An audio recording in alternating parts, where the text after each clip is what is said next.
Bonjour les amis, alors capsule du mardi, j'aimerais comme chaque semaine prendre un proverbe parce que toujours dans la traduction parole de vie, il y a des petites choses qui me dérangent pour être franc. Je voudrais vous en parler parce qu'il y a peut-être des éléments à réfléchir. Proverbe 29 et le verset 5. Celui qui fait des compliments à quelqu'un lui tend un piège. Quand j'ai lu ça, j'ai fait des bonds. Je me suis dit, mais attends, dans ces cas-là, moi j'aime bien qu'on me complimente sur le fait que j'ai bien travaillé, sur le fait que j'éduque bien mes enfants, que j'aime ma femme correctement, que ma voiture est propre. Je sais pas pour vous, mais moi j'ai besoin de compliments pour avancer. Alors je me suis dit, mais moi je comprends pas comment est-ce que quelqu'un inspiré de Dieu a pu écrire celui qui fait des compliments à quelqu'un lui tend un piège. Je me suis dit, mais il est en dehors de la réalité. Et puis en réfléchissant, en allant un petit peu plus loin, je me suis dit, c'est vrai qu'il y a pas mal de gens qui complimentent dans le but de manipuler. C'est-à-dire que quelque part, comme dit l'expression française, on vous caresse dans le sens du poil pour vous faire faire ce que l'on veut ou vous faire dire ce que l'on veut. Alors là, je suis d'accord que si vous avez des gens qui vous complimentent dans le sens de vous caresser dans le sens du poil, comme dit l'expression française, pour vous faire faire exactement ce qu'ils attendent de vous, ce sont des manipulations et ça, c'est pas correct. Mais on ne peut pas dire qu'on n'a pas besoin de compliments.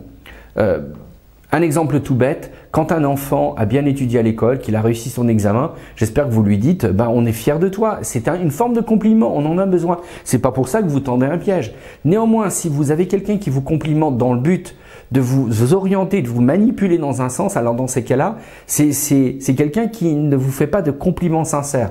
C'est quelqu'un qui utilise la rhétorique pour pouvoir vous manipuler et vous mettre dans sa poche. Alors là, je suis d'accord, c'est pas correct. Mais je pense qu'entre ce que dit le texte là de Proverbe 29.5 et puis la réalité de la vie, il faut trouver un équilibre. Parfois, je vous le dis comme ça en passant, je trouve que même des fois, j'ai complimenté des gens, moi à titre personnel, c'était pas forcément sincère, mais c'est ce que la personne elle avait besoin à ce moment-là.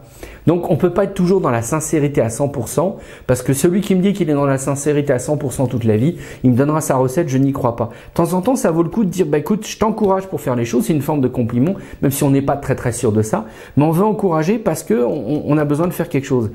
L'exemple, c'est le pitchoun qui apprend à jouer du violon. Vous savez, des fois, alors apprendre à jouer du violon, c'est compliqué. Et puis les parents qui disent mais né, vas-y, on t'encourage, c'est bien, t'as fait des progrès. Alors qu'en réalité, ils cassent les oreilles, c'est quand même assez terrible. Mais des fois, on a besoin de faire des compliments de circonstances qui sont finalement une sorte de d'investissement dans la personne. Alors je pense qu'il faut trouver ces 3 degrés de compliments pour pouvoir avancer dans la vie. Puis je veux vous laisser avec cette idée-là. Je crois qu'on a besoin dans un premier temps de vrais compliments sincères qui nous dit ce que tu fais c'est bien, ce que tu penses c'est bien, et puis de temps en temps on en a besoin parce qu'on est comme tout le monde, on a besoin d'être valorisé, parce que si des fois on n'est jamais valorisé, on a l'impression de ne pas avoir d'existence. Donc voilà, on a besoin de compliments comme ça. Après, on a aussi besoin de temps en temps de compliments qui sont pas tout à fait sincères, mais qui sont là pour nous permettre d'engranger, on va dire, du positivisme pour avancer dans la vie. Donc de temps en temps, on en a aussi besoin. C'est pas de la manipulation, mais sincèrement, ça veut dire qu'à un moment T, une personne croit en vous. Elle dit, voilà, on va essayer de t'encourager avec des compliments. C'est pas tout à fait sincère, vous le savez, mais vous les prenez comme tel. Et puis vous avez le 3e degré, qui sont les compliments de manipulation. Alors ça, si vous êtes en présence de gens qui vous complimentent uniquement dans le but de vous faire faire ce qu'ils veulent et vous manipuler, là effectivement, vous tombez vraiment dans Proverbe 29.5, celui qui fait des compliments à quelqu'un lui tend un piège, parce que quelque part, on veut vous tendre un piège. Donc, je vous laisse avec cette idée, parce que là, en ces temps d'élection, ces temps où on entend tout et son contraire, même dans nos relations interpersonnelles qu'on a avec les gens, on a besoin de compliments, mais on n'a pas besoin de gens qui nous piègent avec les compliments. Voilà, c'est juste ça. Je vous laisse avec cette idée forte pour la semaine, méditez-le. Je vous invite vraiment à relire les psaumes dans la version parole de vie parce que je la trouve vraiment toujours aussi chouette. Et puis n'oubliez pas de vous inscrire sur le site Mission Protestante Online, de nous partager. On va bientôt rentrer dans les temps d'été, donc on va être encore un peu moins vu que ce qu'on a déjà en vue aujourd'hui. Mais rien ne vous empêche de partager au travers de vos amis le beau travail que nous faisons.